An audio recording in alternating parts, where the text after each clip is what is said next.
At Jaguar, we have and always will strive to produce cleaner, more efficient engines.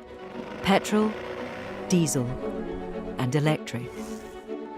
But for the next decade at least, petrol and diesel engines will continue to play an important role in powering the cars we drive. While we push towards an even lower emissions future via electrification and even newer technologies, petrol and diesel engines still offer the majority of drivers the most practical choice today. And we will continue to invest in petrol and diesel for years to come until the infrastructure is in place for a greater volume of electric vehicles.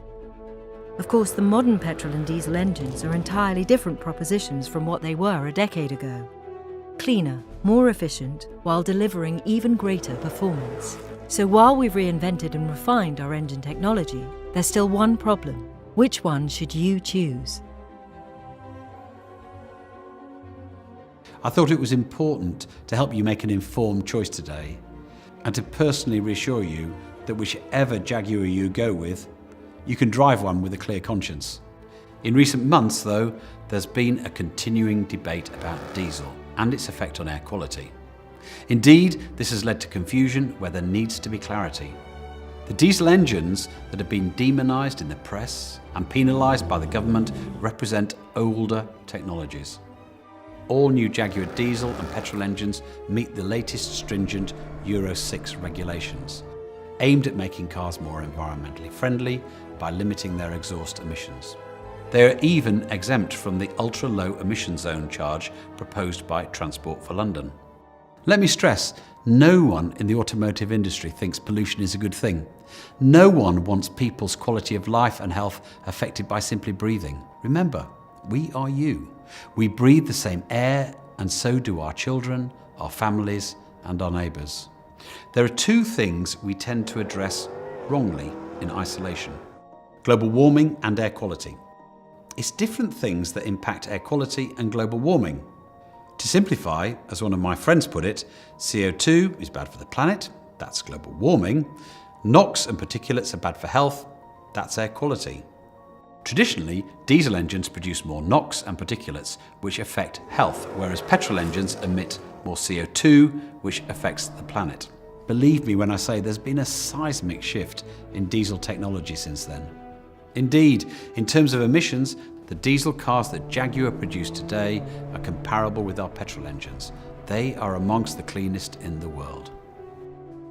We are moving ever forwards, and we hope that this helps you move forwards in making a more rational decision over your engine choice. The choice between petrol and diesel remains a personal one and depends on both financial factors, such as price and running costs, and lifestyle factors, such as frequency of use, duration, and the nature of journeys. So think about your type of driving and how the car fits into your daily life. Diesel cars are slightly more expensive than equivalent petrol versions. Diesel offers more torque. Its power is ideal for motorway driving, conquering off-road terrain, and towing. Diesel engines offer better miles per gallon, so it's the most cost-effective if you regularly drive long distances. Diesel engines produce up to 20% less CO2 than petrol, but thanks to advances in modern diesel engine design, have similar levels of NOx and particulate emissions. Diesel particulate filters, fitted in all our diesel engines, capture 99.9% of all particles, while AdBlue dramatically reduces NOx emissions.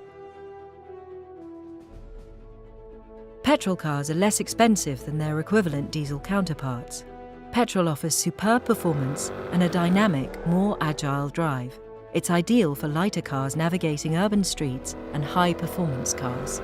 It's more cost-effective if you tend to drive short distances. Petrol engines produce more CO2 than diesel, but comparable levels of NOx and particulate emissions.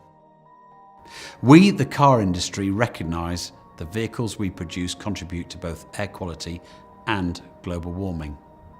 But then, so do buses, trains, taxis, lorries and vans, shipping, construction, domestic heating, to name but a few. And we are improving. At Jaguar Land Rover, we're proud of our record in cutting emissions from our vehicles. Over the last decade, we've reduced CO2 by more than 25%, NOx by 84%, and particulates by 95%. By meeting new targets, continuing to invest in cleaner technologies such as our ingenium engines, all electric vehicles, and ultimately heading towards zero emissions, we are literally inventing a cleaner future for everyone.